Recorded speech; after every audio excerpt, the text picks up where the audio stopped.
Se lever le matin pour venir travailler dans la job que tu aimes le plus, je pense que c'est la meilleure des récompenses après tous ces efforts-là.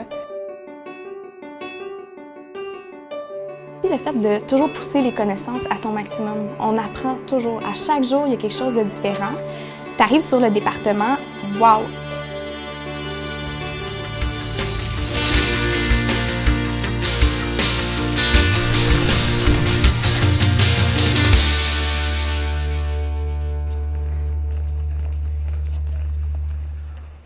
J'étais en sciences humaines au cégep, je ne savais pas du tout dans quoi m'en aller.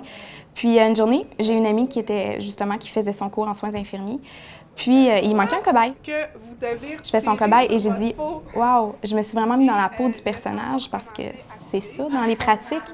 Et là, je me suis dit « Wow! Se faire aider comme ça, une chance que j'avais elle me mettant dans vraiment le rôle du patient. » Et là, je dis « OK, j'ai eu le déclic, c'est ça que je veux faire de ma vie. » Je suis retournée, j'ai tout lâché, j'ai retourné à l'école des adultes, refaire tous mes cours, puis j'ai fait mon cours en soins infirmiers.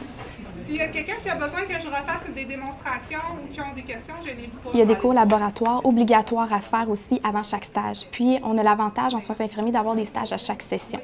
Donc, oui, ça nous met dans le bain de la vie. On n'apprendra jamais tout parce qu'on apprend toujours sur le plancher, mais on a une grosse base. Puis, c'est d'appliquer cette base-là une fois qu'on vient travailler qui est l'important. Puis ensuite, on pousse les connaissances et les habiletés.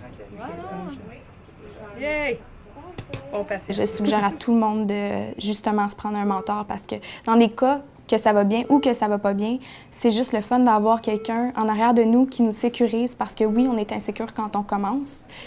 Puis, non, c'est vraiment le fun de savoir qu'on n'est pas toute seule là-dedans. Là. Devenir infirmière, c'est l'envie d'être là pour les autres. C'est autant avoir de l'empathie, de l'écoute, aimer prendre en charge aussi. C'est souvent des gens de contrôle là, qui aiment pouvoir être là au moment où les gens n'ont plus besoin.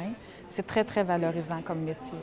Ça prend, en fait, il faut être minutieuse, très attentive, très vigilante pour assurer le meilleur des suivis et finalement être complètement responsable dans nos actes. J'ai contacté Docteur Laforce parce qu'il y avait beaucoup de douleurs, mais il n'y a aucun PRN au dos. Si tu as la passion d'aider les gens, de promouvoir une bonne santé, puis surtout si tu sens que tu vas aimer ça, oui, c'est des heures de travail, mais la gratitude que tu vas avoir au fond de toi, il n'y a rien comme ça. C'est pas un côté matériel qui va te donner ça. La thérapie humaine, c'est magique. Là. Je sais pas quoi dire parce que moi, c'est tout pour moi. Là.